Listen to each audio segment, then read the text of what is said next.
الحمد لله رب العالمين والصلاة والسلام على سيد الأنبياء والمرسلين وعلى آله وصحبه أجمعين. أما بعد فأعوذ بالله من الشيطان الرجيم. بسم الله الرحمن الرحيم. إن الله وملائكته يصلون على النبي يا أيها الذين آمنوا صلوا عليه وسلموا تسليما. الصلاة والسلام عليك يا رسول الله. الصلاة والسلام عليك يا حبيب الله. الصلاة والسلام عليك يا رحمة للعالمين وعلى آلك وصحابك يا خاتم النبيين. حمد و صلاة کے بعد واجب الاحترام واجب العزت حاضرین و ناظرین، رب کا شکر ہے جس کے فضل کرم رحمت سے آج جمعہ مبارک جو شوال المکرم کا پہلا جمعہ ہے، جامعہ مسجد غوث اعظم بڑکی جدید گجر خان میں ہم موجود ہیں. میری اللہ تبارک و تعالیٰ میری آپ کی اور تمام احباب کی حاضری کو قبولیت کا شرف عطا فرمائے، ہمیں قرآن و سنت کو پڑھنے کی توفیق عطا فرمائے، عمل کی سعادت سے بہرام فرمائے.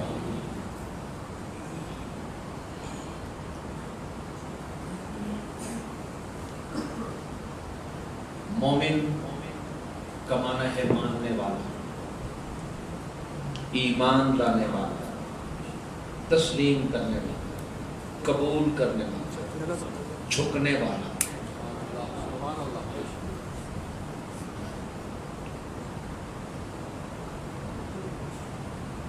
حضور کریم علیہ السلام کی ایک حدیث مبارکہ کا مفہوم ہے کہ بندہ مومن کی شان عجیب ہے. اسے کوئی نعمت ملتی ہے جس پر شکر بجا لاتا ہے، اس کی نیکیوں میں اضافہ ہوتا ہے، اور اگر اس سے کوئی نعمت چھن جاتی ہے جو اس پر صبر کرتا ہے تب اس کی نیکیوں میں اضافہ. میں کبھی کبھی سوچتا ہوں میری والدہ ماہدہ فوت ہو گئی، اللہ تعالیٰ ان کے درجے بلند کرے. قریبی رشتے دار بھائی جان میرے گجر خان میں فوت ہو گئے، 4 بچے میرے فوت ہو گئے، دادا دادی دیکھے نہیں میں نے. میری والدہ ماجدہ جب فوت ہوئی، ایک مولانا صاحب ابھی بھی ہیں گجر خان میں، وہ نفسیاتی طور پر ان کو بھی پرابلم ہو گئی تھی ذہنی، تو وہ مجھے کہنے لگے امی فوت ہوئی نا، تو بعد میں ملے مجھے کہنے لگے یار تیری امی فوت ہو گئی تجھے کچھ نہیں ہوا. تو میں نے کہا مجھے کیا ہوتا مجھے قبر میں چلا جاتا صاحب. امی فوت ہوئی تو اللہ نے جو حکم دیا میں نے اس کو پورا کیا. میں اس پہ راضی ہوں کہ ان کا جنازہ پڑھنے کا مجھے اعزاز، انہیں قبر میں اتارنے کا مجھے شرف حاصل ہے، ان کی طرف سے صدقہ خیرات کرنے کا مجھے اللہ نے اعزاز بخشا. میں اس طرح سوچتا ہوں کہ کئی طرح کے مسائل ہوتے ہیں کہ ایک سائیکیٹرسٹ جو نفسیات کی ٹریٹمنٹ کرتا ہے وہ جتنی آپ کی اس کو کہتے ہیں کاؤنسلنگ کرتا ہے، وہ آپ کو بندے کو سمجھاتا ہے، اسے یہ کہتا ہے اور اس کے وہ ہزاروں روپے کی فیس لیتا ہے. جائز بھی ہے، اس نے پڑھا بھی اتنا ہے، اور وہ مسجد کے ممبر سے آپ کو فی سبیل اللہ وہ چیز بتائی جاتی ہے. اس پہ بھی بندہ اگر راضی نہ ہو پھر اس کو اللہ ہی راضی کرے، اللہ سمجھے پھر اس کو.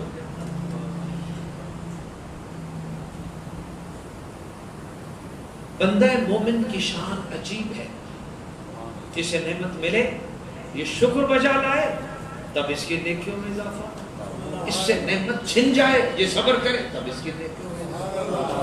یعنی دونوں حالتوں میں جو مومن ہے اسے خسارہ نہیں ہے.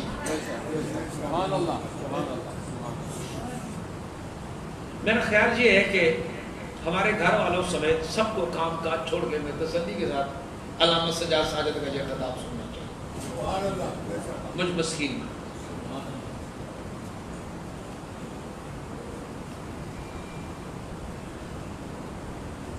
قرآن مجید فرقان حمید میں سورہ بقرہ ہے، آیت نمبر 155 ہے.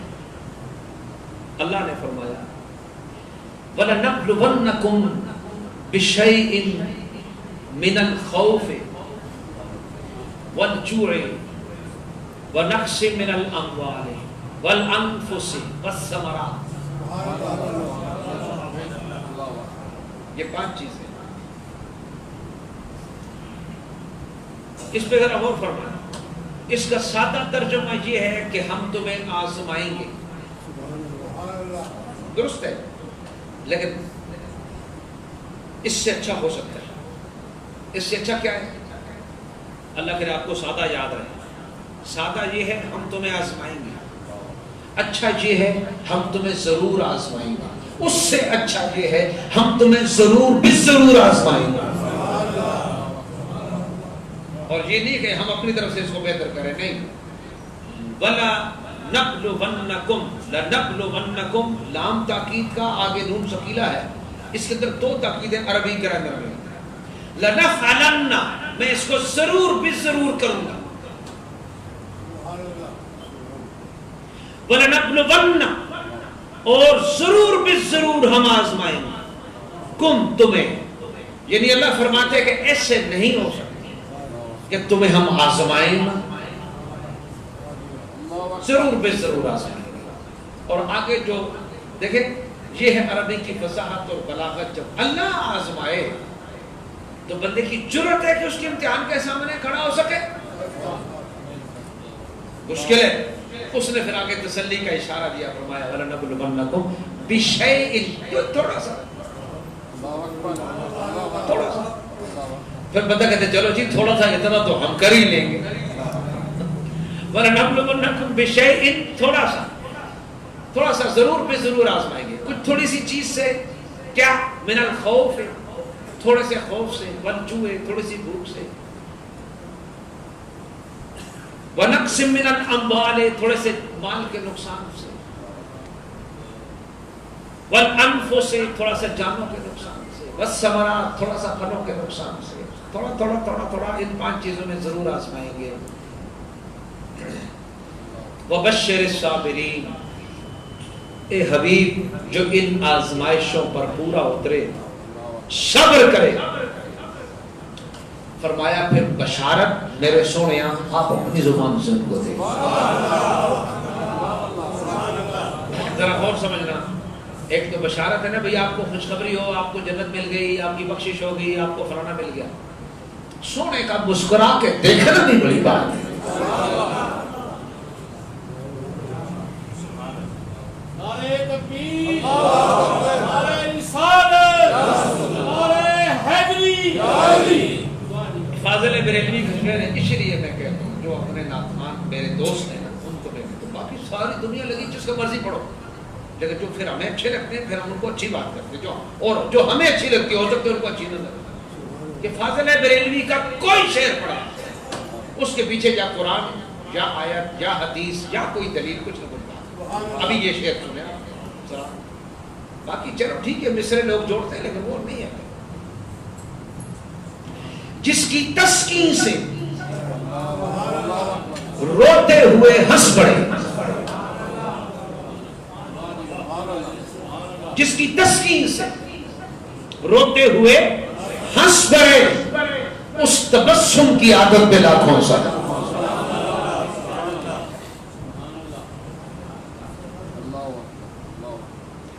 خوف سے مراد ہے دشمنوں کا خوف، اندرونی ہو بیرونی ہو، چھوٹا ہو بڑا ہو.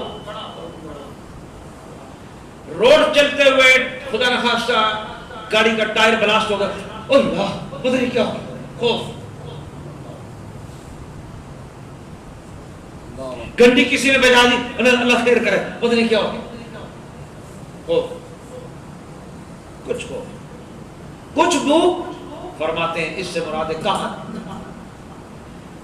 اللہ معاف کرے، قحط بری چیز ہے.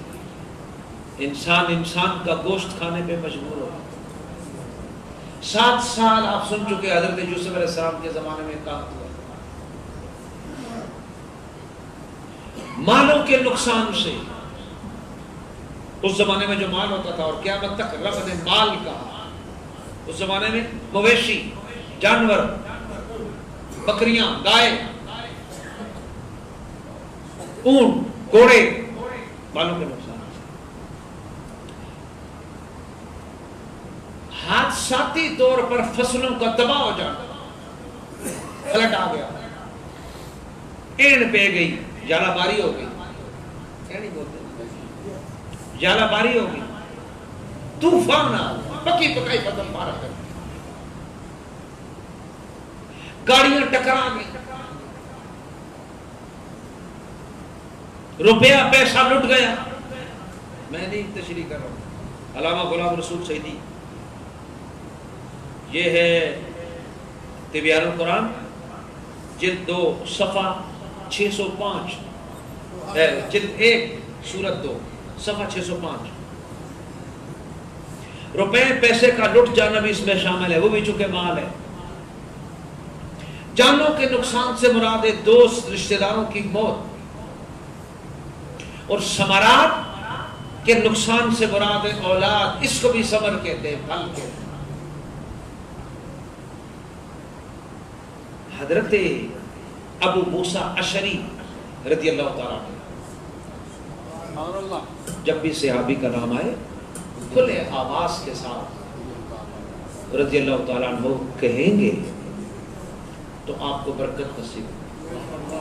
حضرت ابو موسیٰ اشعری رضی اللہ تعالیٰ عنہ.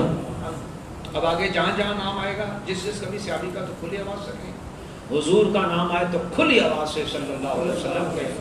جس طرح یہ گلدستہ سجا ہوا ہے، آپ کی یہ محفل بھی، یہ دیکھیں نا، صلی اللہ علیہ وسلم ادھر سے پھول، صلی اللہ علیہ وسلم ادھر سے پھول، صلی اللہ علیہ وسلم ادھر سے پھول، صلی اللہ علیہ وسلم ادھر سے پھول، صلی اللہ علیہ وسلم ادھر سے پھول. یہ سارا گلدستہ کچھ تو گیٹ پہ بیٹھے لکھ رہے ہیں اور کچھ آپ کو دیکھ کے لکھ رہے ہیں، اور یہ ساری حاضری بارگاہ مصطفیٰ میں پیش ہوں.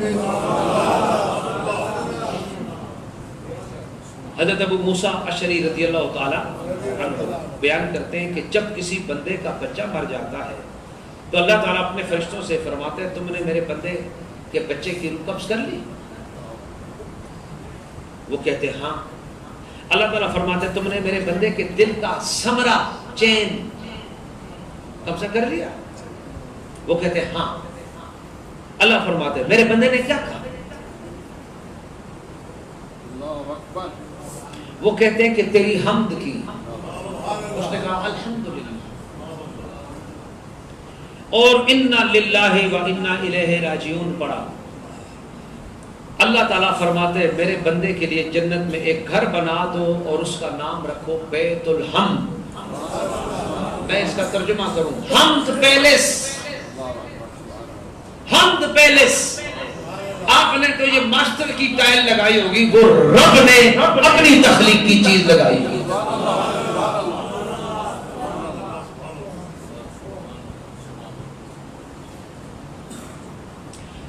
دنیا میں جو حادثات ہوتے ہیں حاضرین گرامی، یہ میں اپنے بچوں کی تسلی کے لیے خطاب کروں کہ رب نے جو نور مجھے دیا،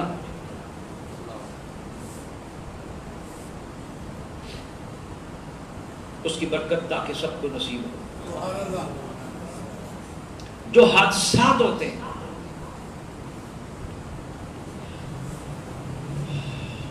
یا قدرتی آفات سے جو نقصانات ہوتے ہیں، یہ 2 قسم کے ہیں.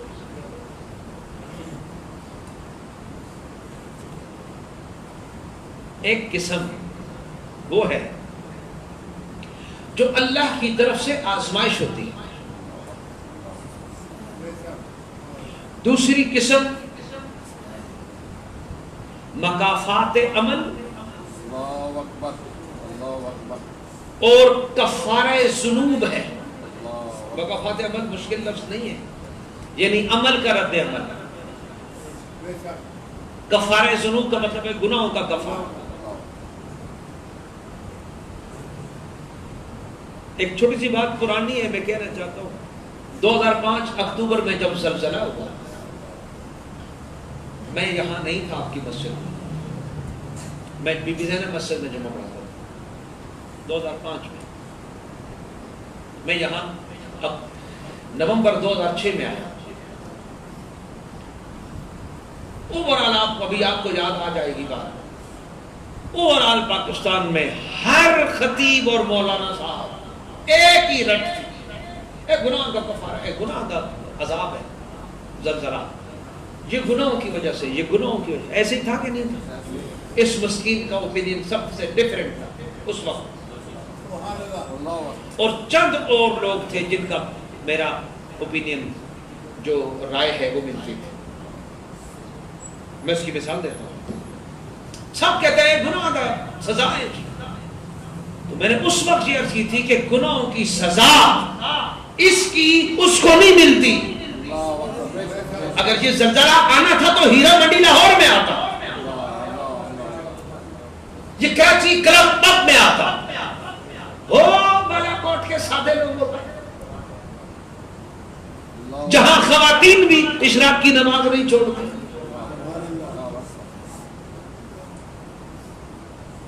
واقعہ تو ہوا، لیکن اس کو اسی ایک بات کے ساتھ آپ اٹیچ نہیں کر سکتے، اس لیے حادثات کی 2 قسم۔ یہ ابھی مضمون آ گیا نا تو مجھے بات ہے۔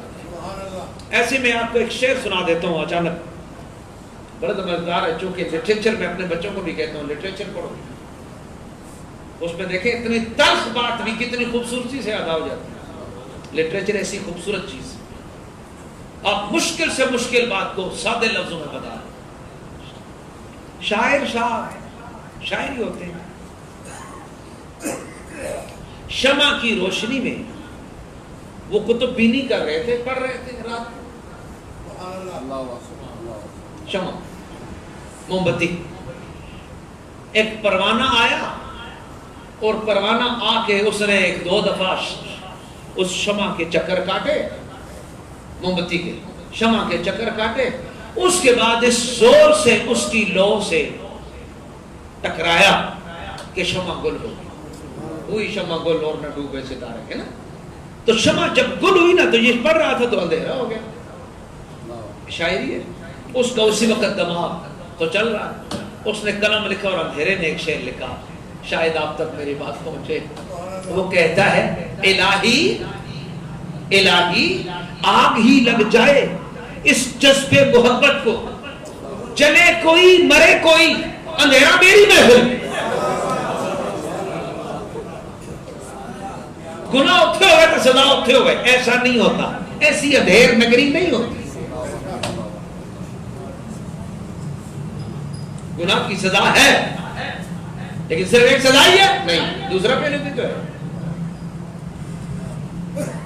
فرماتے ہیں کہ حادثات، قدرتی آفات اور آزمائش، مکافات عمل، فرماتے ہیں کسی شخص نے کسی دوسرے شخص کو کسی جانی اور مالی نقصان سے دوچار کیا ہوتا ہے اور وہ شخص اس پر صبر کر لیتا ہے تو اللہ تبارک و تعالیٰ کی طرف سے اسے بدلہ، اللہ تبارک و تعالیٰ اس کی طرف سے بدلہ لیتا ہے اور اس کو بھی جانی اور مالی نقصان میں مبتلا کر دیتا ہے جس نے نقصان کیا، مکافات عمل۔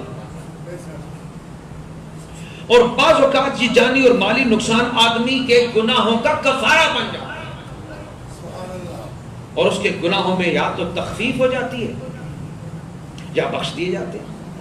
حضرت امام ترمذی روایت کرتے ہیں، حضرت عائشہ صدیقہ رضی اللہ تعالی عنہ روایت کرتی ہیں کہ رسول اللہ صلی اللہ تعالی علیہ وآلہ وسلم نے فرمایا، مومن کو جب بھی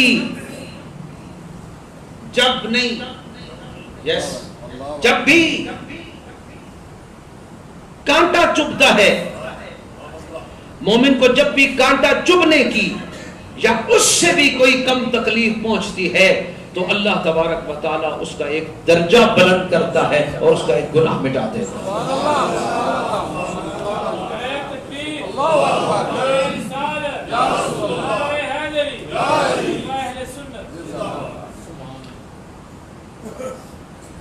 کانٹا چبھنا کون سی بات ہے؟ چونٹی کاٹتی ہے نا چونٹی، یہ ہماری جی چونٹی ہلکا اس سے چلتے چلتے سب سے اڑ گیا،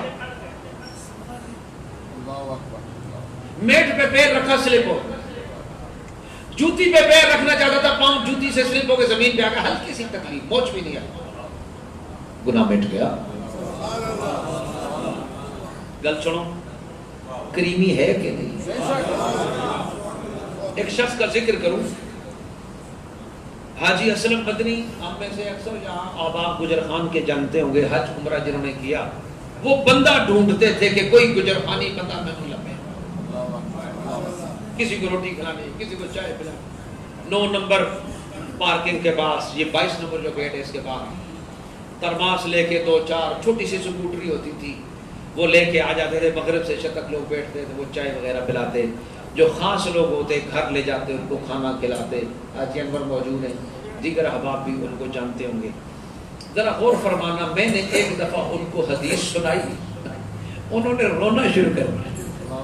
حدیث کیا ہے؟ رونے کی وجہ بھی دیکھنا۔ حدیث یہ ہے، رحمت سے مجھے بات یاد آئی، حضور کو امت سے پیار کتنا ہے۔ فرمایا تم میں سے جب کوئی جماعت میں نماز میں شامل ہونے کے لیے آئے تو نہ دوڑ کے نہ آئے۔ ہمارا تو تصور ہی دوڑ غور فرمائے ذرا، رحمت دیکھیں، فرمایا کہ آرام اور وقار کے ساتھ آؤ، جڑا کرو ٹرے نا ثواب ہو گیا، بات تو نیت کی، انما الاعمال بالنیات، وہ تو گھر ڈورا بس اس کو مل گیا۔ اے تکبیر اولا ہے، بڑی ثواب کی بات ہے، سلام پڑھ لی بڑی ثواب کی بات ہے، لیکن سلام پھیرنے سے پہلے بھی جو جماعت میں شامل ہونے کے لیے آیا تھا کسی وجہ سے رہ گیا، سلام پھیرنے سے پہلے بھی وہ مل گیا، اس کو تکبیر اولا کا ثواب مل گیا۔ ذرا غور کرنا، تو حضور نے فرمایا کہ حدیث میں لفظ ہے بالوقار، وقار کی انگریزی کیا ہوگی؟ وقار توقیر سے ہے، عزت، احترام، پروٹوکول، شان و شوکت کے ساتھ۔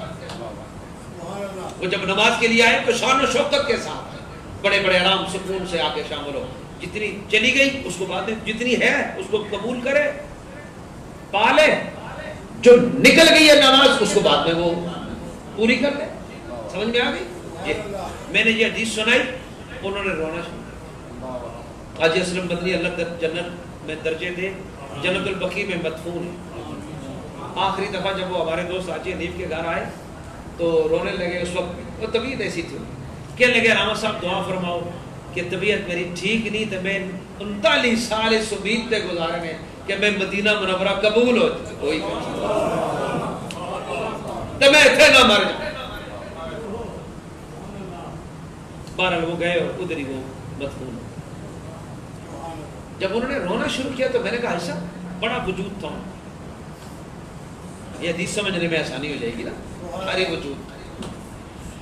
میں نے حدیث سنائی تو جب روئے میں نے کہا جی روتے کیوں ہیں، کیا وجہ ہے؟ کہنے لگے کہ میں حضور دی رحمت ہے کہ اتنا ساڑھے نال پیار۔ میں بیسمنٹ میں گیا وضو کے لیے مدینہ منورہ، وہ کہتے ہیں، اور جماعت چونکہ اوپر کھڑی تھی تو میں جلدی جلدی وضو کر کے جیسے جلدی میں نے پیر رکھا پیچھے سلپ ہو گیا، 2 مہینے تک چرپائی پہ رہا، ہڈی میری کھولے بھی ٹوٹ۔ آپ نے جو حدیث سنائی، کمال حدیث سنائی کہ حضور کو کتنا خیال ہے کہ بندہ سلپ نہ ہو گئے تو بندہ ٹہر نہ جائے۔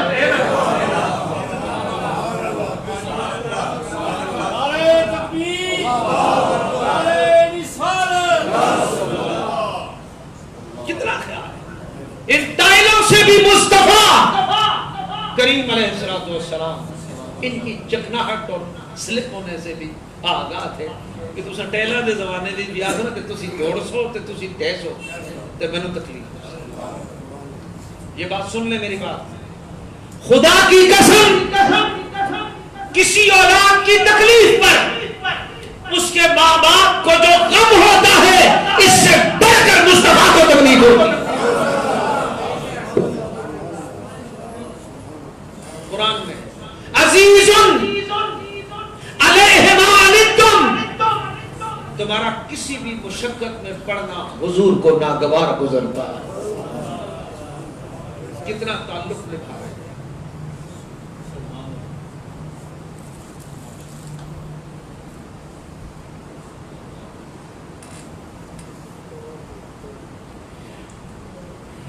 پل سے اتارو راہ گزر کو خبر نہ ہو. جبریل پر بچھائیں تو پر کو خبر نہ ہو. فرماتے ہیں یہ دونوں ہیں سردار دو جہاں ابو بکر عمر رضی اللہ عنہ. حضرت علی سے فرماتے ہیں یہ دونوں ہیں سردار دو جہاں، اے مرتضیٰ عتیق کو عمر کو خبر نہ ہو. فریاد امتی جو کرے حال زار میں، ممکن نہیں کہ خیر البشر کو خبر ہو.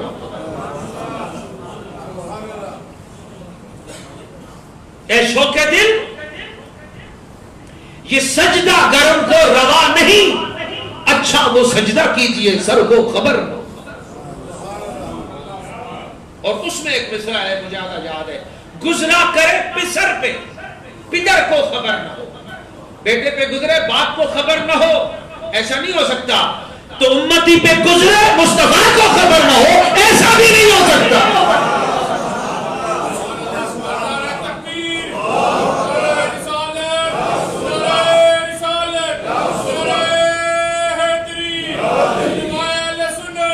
فیصلے کا اختیار ان کے پاس ہے. صدا دینا میرے بس میں تھی، میں نے تو صدا دے دی. وہ کیا دیں گے، میں کیا دوں گا، سخی جانے گدا جانے.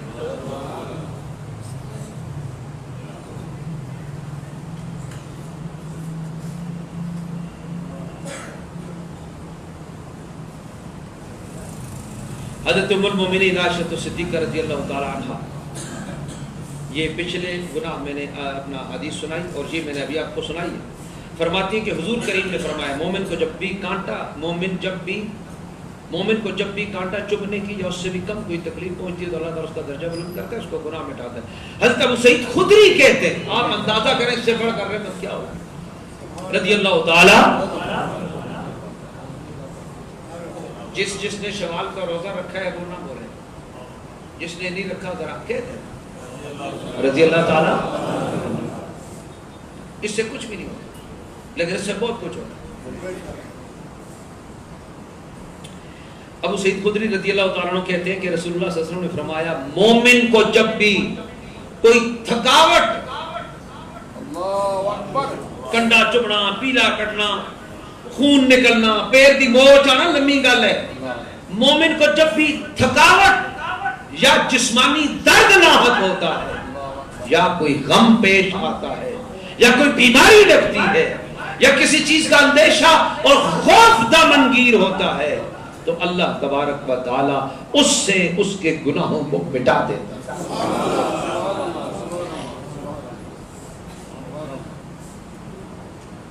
اور مکافات عمل کے نتیجے میں جو چیزیں پیش آتی ہیں، قرآن کہتے ہیں وما اصابکم من مصیبت فبما کسبت ایدیکم ویعفو عن کثیر، اور جو مصیبت تمہیں پہنچی تو وہ تمہارے ہاتھوں کی کمائی کے سبب پہنچی اور وہ تمہاری بہت سی خطاؤں کو معاف فرما دیتا ہے. حضرت دیکھیں آپ ذرا، وقت میں گنجائش نہیں ہے، بات لمبی ہو جائے گی. حضرت امام غزالی اور دیگر ائمہ نے لکھا کہ صبر کے معنی ہے نفس کو روکنا، کسی چیز کو برداشت کرنا. حرام اور فحش کاموں کی نفس ترغیب دیتا ہے، اس سے رکنا صبر ہے. فرائض واجبات سنن کی ادائیگی میں مشقت برداشت کرنا، بولو صبر ہے. نفس کو آرام طلبی اور عبادت نہ کرنے سے روکنا صبر ہے. لوگوں کی اذیت رسانی پر اپنے آپ کو انتقام لینے سے روکنا صبر ہے. مصیبت پہنچنے پر واویلا کرنے اور شکوہ اور شکایت کرنے سے خود کو روکنا صبر ہے. اور صبر کی جزا کیا ہے؟ حضرت انس کہتے ہیں رضی اللہ تعالی عنہ، جزاک اللہ کہ نبی کریم علیہ السلام نے فرمایا، اللہ تعالیٰ فرماتا ہے حدیث قدسی ہوگی، جب میں اپنے بندوں میں سے کسی بندے کے بدن یا مال یا اولاد میں کوئی مصیبت بھیجتا ہوں پھر وہ اس پر صبر جمیل کرتا ہے تو میں قیامت کے دن اس کے لیے میزان قائم کرنے یا اس کا نامہ اعمال کھولنے سے حیا کرتا ہوں۔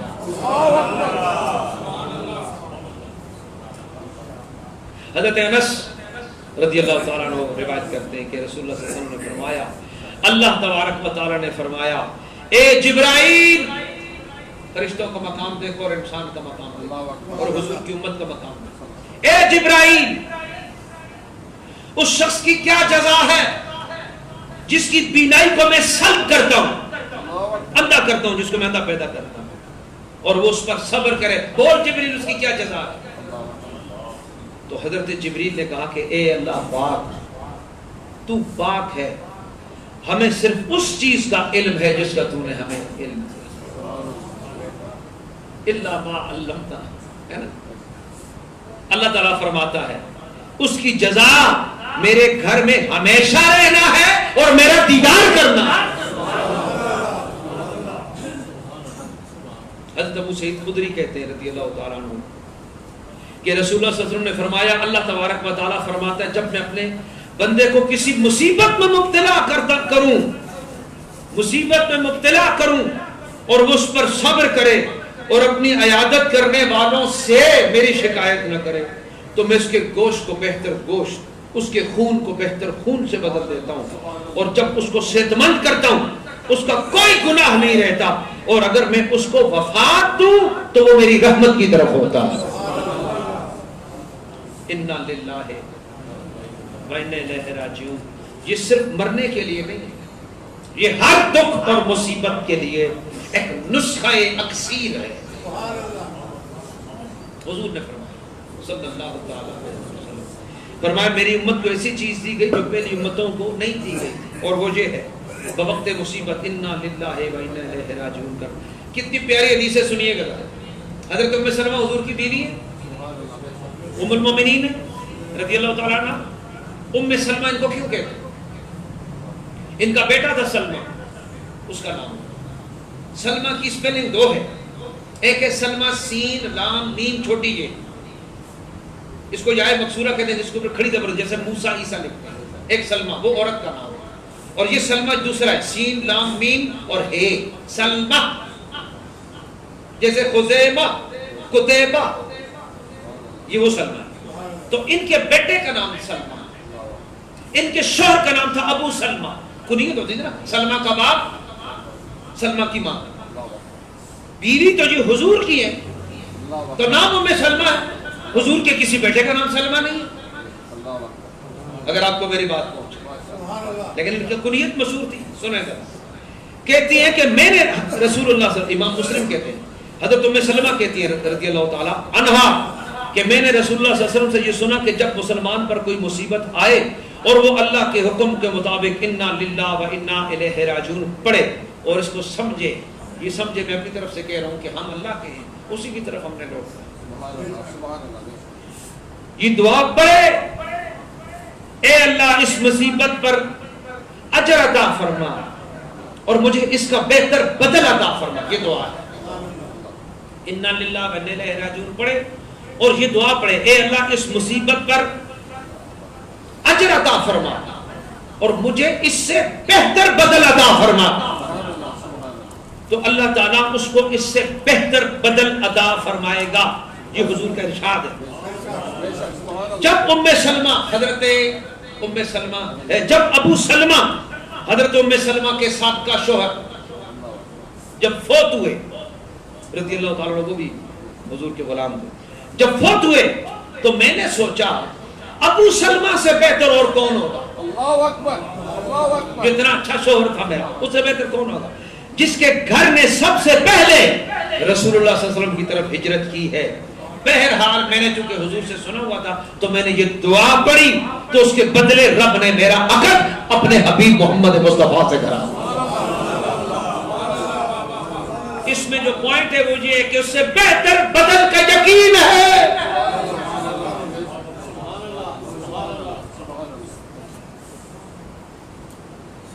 اللہ تبارک و تعالیٰ کہ حبیب نے یہ رحمتیں اور برکتیں کس طرح عطا کی ہیں۔ مضمون کو مکمل کر دوں، وقت تو پورا ہو گیا۔ حضرت حافظ جلال الدین سیوطی لکھتے ہیں کہ حضرت ابو ہریرہ رضی اللہ تعالیٰ عنہ سے روایت ہے کہ نبی کریم علیہ السلام نے فرمایا جب تم میں سے کسی شخص کی رسی ٹوٹ جائے تو وہ انا للہ و انا الیہ راجعون پڑھے، کیونکہ یہ بھی تو مصیبت ہے۔ ٹائر پنچر ہو جائے گاڑی کا، انا للہ و انا الیہ راجعون، گاڑی ہیٹ اپ ہو جائے، انا للہ و انا الیہ راجعون، شیشہ اوپر نیچے کی موٹر فارغ ہو جائے، انا للہ و انا الیہ راجعون، ہاتھ مارا ممبر پہ زخمی ہو گیا، انا للہ و انا الیہ راجعون، چلتے چلتے سب سے اڑ گیا، انا للہ و انا الیہ راجعون، انا للہ و انا الیہ راجعون، انا للہ و انا الیہ راجعون۔ ہم اللہ کے ہیں، اسی کی طرف سب نے لوٹنا ہے۔ وآخر دعوانا الحمدللہ۔